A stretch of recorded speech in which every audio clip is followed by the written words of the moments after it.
Olá, está no ar o Século News, edição especial. Hoje nós vamos mostrar como foi a visita papal aos países bálticos. O Papa Francisco rezou pelas vítimas do nazismo. Ele também visitou o Museu do Holocausto e se encantou com uma orquestra de crianças. E veja também os detalhes do acordo entre a China e o Vaticano. A Santa Sé iniciou uma maior aproximação com o governo chinês. O porta-voz do Vaticano, o cardeal Pietro Parolin, afirmou que ainda não há uma autorização clara para a nomeação de novos bispos.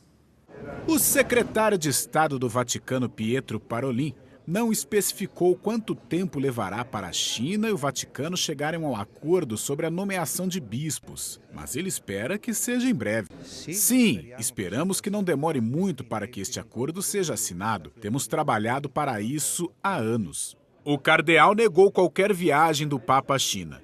No entanto, sobre a próxima viagem à Estônia, Lituânia e Letônia, ele disse que será importante por causa da posição geográfica desses países.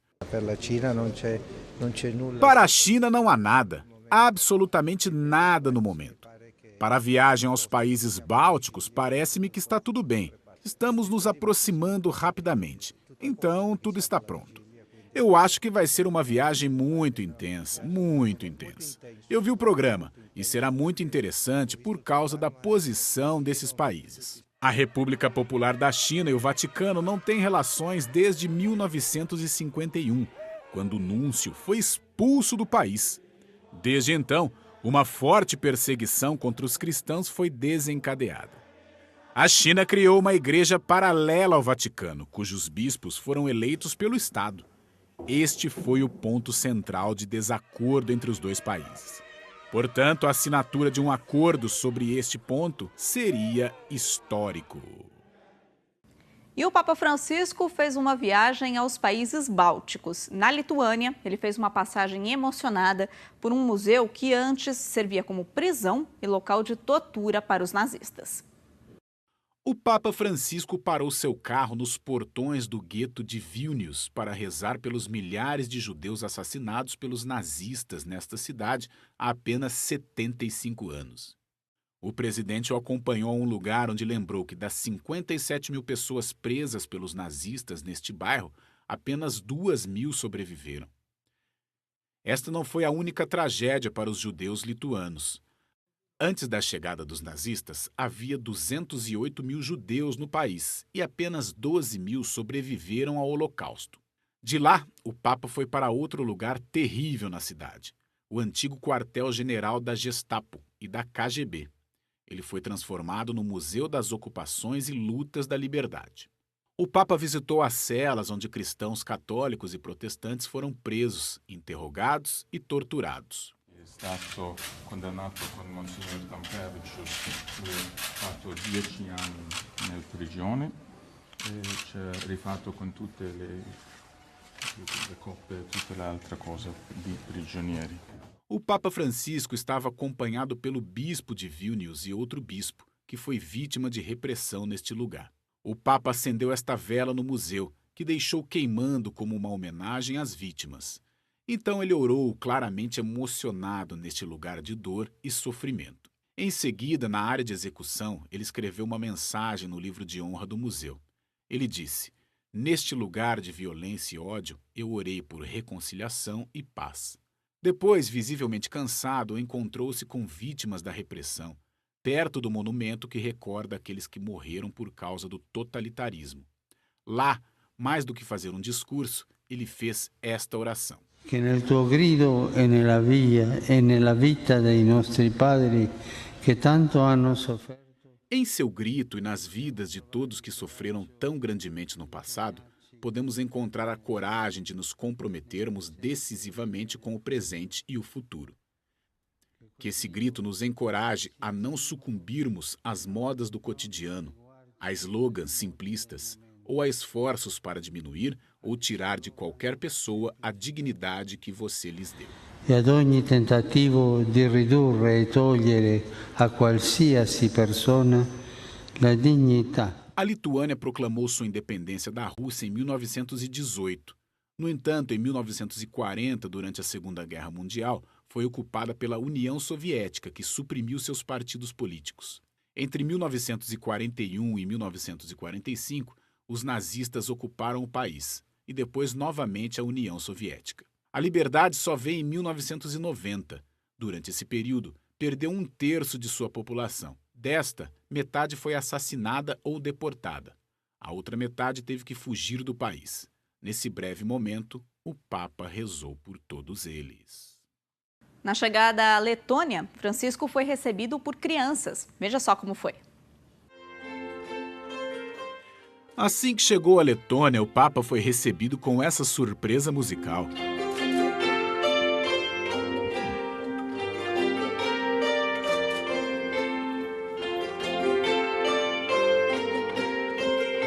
Ele escutou atentamente e depois agradeceu a todas as meninas, uma a uma. O Papa Francisco foi então para um antigo castelo, agora o Palácio Presidencial, para a cerimônia oficial de boas-vindas. Lá, ele foi recebido pelo presidente do país, Raymond Vejones, que saiu para a porta principal para cumprimentá-lo. O presidente mostrou-lhe algumas das salas antes de se encontrar com ele em particular. Lá, também no Palácio Presidencial, o Papa se reuniu com cerca de 500 representantes da sociedade civil, políticos, magistrados e embaixadores. O Papa pediu a eles, depois de um passado marcado por conflitos e divisões causadas pelo totalitarismo, que construíssem o futuro ajudando as pessoas.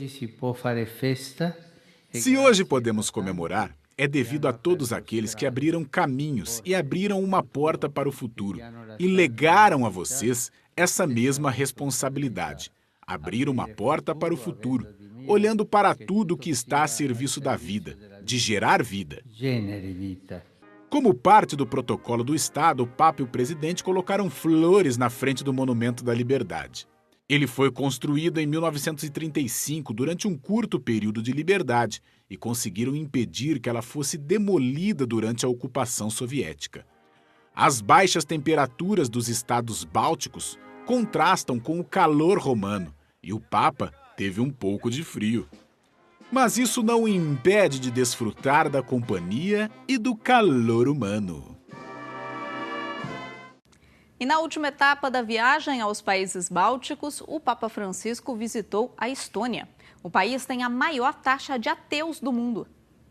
Dos estados bálticos que o Papa Francisco visitou, a Estônia tem a menor população católica, 0,5%. Além disso, 70% dos 1.300.000 habitantes não seguem religião alguma. A presidente Kersti Kaljulaid recebeu o Papa no aeroporto.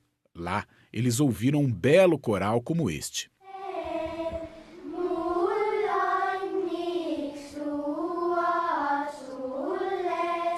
No Palácio Presidencial, a presidente presenteou-o com um cartão de cidadania digital. Minutos depois, diante de todas as autoridades do país, o Papa Francisco alertou para os perigos da criação de sociedades sem raízes, mais voltadas para a tecnologia do que para as pessoas. Occorre sempre ricordare che il benessere. Ainda assim, é bom nunca esquecermos que a boa vida e uma vida bem vivida não são a mesma coisa. Colocar toda a nossa confiança no progresso tecnológico como a única maneira possível pode levar a uma perda da capacidade de criar laços interpessoais. O Papa enfatizou a necessidade de fomentar sociedades com raízes por 2 motivos: agradecer o bem-estar recebido pelo trabalho das gerações passadas e evitar um problema sério, a falta de vitalidade. Nos países bálticos, há uma alta taxa de suicídio. Segundo a Organização Mundial da Saúde, a Lituânia, a Estônia e a Letônia estão entre os 15 países onde o suicídio é mais prevalente. Por outro lado, a falta de conexão com seu próprio país afeta 15% dos emigrantes que moram fora da Estônia. E o Papa Francisco foi recebido com festa pelas crianças na Estônia. O Papa Francisco foi recebido em Tallinn, Estônia, pelo doce som dessas crianças, enquanto outros se alinhavam para lhe trazer flores e o grande presente de 500 macieiras.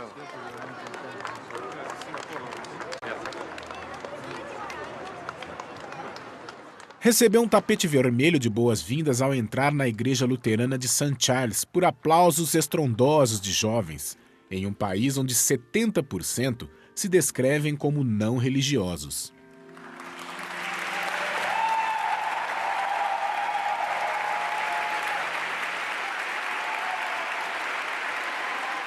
Ele foi recebido pelo arcebispo luterano Urmas Vilma, que explicou ao Papa, em sua língua nativa, que a Estônia não é um país onde os jovens preenchem as igrejas todos os dias, como fizeram hoje, a convite do Papa. Foi um evento musical que antecedeu os testemunhos de 3 jovens. Uma luterana chamada Lisbel falou sobre sua vida com um pai violento e alcoólatra e como ela encontrou alegria em Cristo. Em segundo lugar, havia um jovem ortodoxo estoniano que falava sobre seu agnosticismo passado, mas como através de estudos posteriores, começou a ver a presença de Deus. Finalmente, um homem católico falou sobre o seu trabalho no teatro e como ele deu o passo final para conhecer a Deus, especialmente através da beleza. Depois de ouvir cada um deles, o Papa comentou com algumas palavras. Ele disse que sabe que os jovens se sentem incompreendidos e querem alguém para acompanhá-los, sem julgá-los. Ele também lhes disse que sabe o que os jovens pensam da igreja. Não lo vedete? E alcuni più coraggiosi hanno il coraggio di dire: Vocês não conseguem ver isso? Alguns de vocês que são um pouco mais sinceros podem até nos dizer: você não vê que mais ninguém está acreditando no que você tem a dizer? Nós mesmos precisamos ser convertidos. Temos que perceber que, para ficar ao seu lado, precisamos mudar muitas situações que no final acabam com você.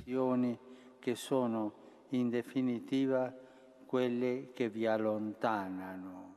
Ele disse que ouviu as vozes dos jovens que disseram a ele que não vão à igreja porque não tem nada de significativo para dizer e querem ficar sozinhos. Li indignano gli scandali sessuali ed economici. Eles estão incomodados com os escândalos sexuais e econômicos que não são claramente condenados pelo nosso despreparo para realmente apreciar as vidas e sensibilidade dos jovens, e simplesmente pelo papel passivo que lhes atribuímos. Estas são apenas algumas das suas queixas. Queremos responder a elas, como vocês mesmos colocaram. Queremos ser uma comunidade transparente, acolhedora, honesta, convidativa, comunicativa, acessível, alegre e interativa. Una comunità trasparente, accogliente, onesta, attraente, comunicativa, accessibile, gioiosa e interativa. O Santo Padre também admitiu que às vezes parece que o amor está morto, porque os casamentos não duram e ninguém cuida dos migrantes. Ele encorajou os jovens a serem a mudança, dizendo: Sembrerebbe che l'amore sia morto, come diceva Kerlikov. Pode parecer que o amor está morto, como disse Kerlikov, mas sabemos que não está e que temos uma palavra, uma mensagem para trazer, com poucas palavras e muitas ações. O amor não está morto. Nos chama e nos envia. Ci chiama, ci invia. Eles terminaram o encontro levantando-se e recitando o Pai Nosso todos juntos em estoniano. Então, o Papa Francisco deu um rosário a cada um dos 10 líderes cristãos presentes de diferentes crenças antes de sair da catedral. A gente encerra o Século News edição especial de hoje com um trecho da música Jesus Cristo, Minha Esperança, tema da viagem apostólica pelos países bálticos. Nós voltamos no próximo sábado, a partir do 12h30. Um bom fim de semana e até lá!